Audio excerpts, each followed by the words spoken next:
नाग पंचमी की सबसे प्राचीन कथा। जब नागदेव बने भाई। प्राचीन काल में एक सेठ जी के 7 पुत्र थे। सातों के विवाह हो चुके थे। सबसे छोटे पुत्र की पत्नी श्रेष्ठ चरित्र की विदुषी और सुशील थी, परंतु उसके भाई नहीं था। एक दिन बड़ी बहू ने घर लीपने को पीली मिट्टी लाने के लिए सभी बहुओं को साथ चलने को कहा, तो सभी धलिया और खुरपी लेकर मिट्टी खोदने लगी। तभी वहाँ एक सर्प निकला, जिसे बड़ी बहू खुरपी से मारने लगी। यह देखकर छोटी बहू ने उसे रोकते हुए कहा, मत मारो इसे, यह बेचारा निरपराध है। यह सुनकर बड़ी बहू ने उसे नहीं मारा। तब सर्प एक और जा बैठा। तब छोटी बहू ने उससे कहा, हम अभी लौटकर आती हैं, तुम यहाँ से जाना मत। यह कहकर वह सबके साथ मिट्टी लेकर घर चली गई और वहाँ जाकर कामकाज में फंसकर सर्प से जो वादा किया था उसे भूल गई।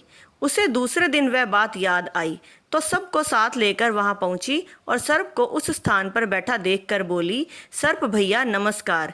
सर्प ने कहा, तू भैया कह चुकी है, इसलिए तुझे छोड़ देता हूँ, नहीं तो झूठी बात कहने के कारण तुझे अभी डस लेता। वह बोली, भैया मुझसे भूल हो गई, उसकी क्षमा मांगती हूँ। तब सर्प बोला, अच्छा तू आज से मेरी बहन हुई और मैं तेरा भाई हुआ, तुझे जो मांगना है मांग ले। वह बोली, भैया मेरा कोई नहीं है, अच्छा हुआ जो तू मेरा भाई बन गया। कुछ दिन व्यतीत होने पर वह सर्प मनुष्य का रूप लेकर उसके घर आया और बोला कि मेरी बहन को भेज दो। सब ने कहा कि इसके तो कोई भाई नहीं था, तो वह बोला, मैं दूर के रिश्ते में उसका भाई हूँ, बचपन में ही बाहर चला गया था। उसके विश्वास दिलाने पर घर के लोगों ने छोटी को उसके साथ भेज दिया। उसने मार्ग में बताया कि मैं वही सर्प हूँ, इसलिए तू डरना नहीं, और जहाँ चलने में कठिनाई हो वहाँ मेरी पूंछ पकड़ लेना। उसने कहे अनुसार ही किया और इस प्रकार वह उसके घर पहुँच गई। वहाँ के धन ऐश्वर्य को देखकर वह चकित हो गई। एक दिन सर्प की माता ने उससे कहा, मैं एक काम से बाहर जा रही हूँ, तू अपने भाई को ठंडा दूध पिला देना। उसे यह बात ध्यान न रही और उसने गर्म दूध पिला दिया, जिससे उसका मुख बुरी तरह जल गया। यह देखकर सर्प की माता बहुत क्रोधित हुई, परंतु सर्प के समझाने पर शांत हो गई। तब सर्प ने कहा कि बहन को अब उसके घर भेज देना चाहिए। तब सर्प और उसके पिता ने उसे बहुत सा सोना, चांदी, जवाहरात, वस्त्रभूषण आदि देकर उसके घर पहुंचा दिया। इतना ढेर सारा धन देखकर बड़ी बहू ने ईर्ष्या से कहा, भाई तो बड़ा धनवान है, तुझे तो उससे और भी धन लाना चाहिए। सर्प ने यह वचन सुना तो सब वस्तुएं सोने की लाकर दे दी। यह देखकर बड़ी बहू ने कहा, इन्हें झाड़ने की झाड़ू भी सोने की होनी चाहिए। तब सर्प ने झाड़ू भी सोने की लाकर रख दी। सर्प ने छोटी बहू को हीरा मणियों का एक अद्भुत हार दिया था। उसकी प्रशंसा उस देश की रानी ने भी सुनी और वह राजा से बोली कि सेठ की छोटी बहू का हार यहाँ आना चाहिए।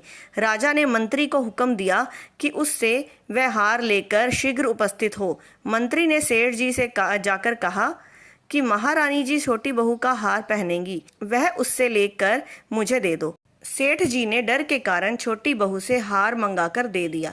छोटी बहू को यह बात बहुत बुरी लगी।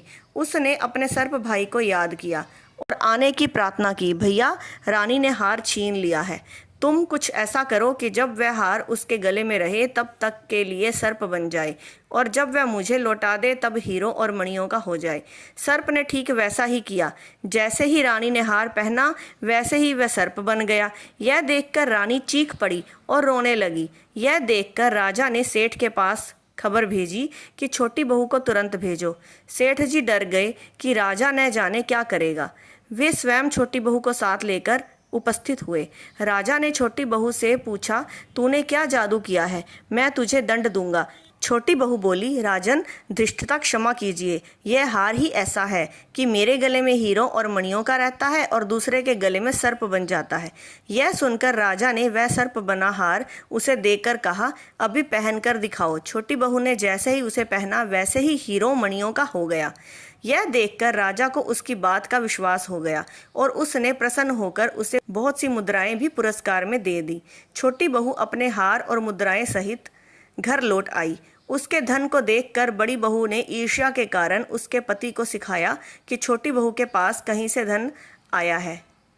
यह सुनकर उसके पति ने अपनी पत्नी को बुलाकर कहा, ठीक ठीक बता कि यह धन तुझे कौन देता है। तब वह सर्प को याद करने लगी। तब उसी समय सर्प ने प्रकट होकर कहा, यदि मेरी धर्म बहन के आचरण पर संदेह प्रकट करेगा तो मैं उसे खा लूँगा। यह सुनकर छोटी बहू का पति बहुत प्रसन्न हुआ और उसने सर्प देवता का बड़ा सत्कार किया। उसी दिन से नाग पंचमी का त्यौहार मनाया जाता है और स्त्रियां सर्प को भाई मानकर उसकी पूजा करती हैं। दोस्तों, आपको ये जानकारी और कथा कैसी लगी कृपया कमेंट करके ज़रूर बताएं। वीडियो पसंद आया हो तो लाइक करें और ऐसी ही और बहुत सारी कहानियों को सुनने के लिए चैनल को सब्सक्राइब ज़रूर करें। धन्यवाद।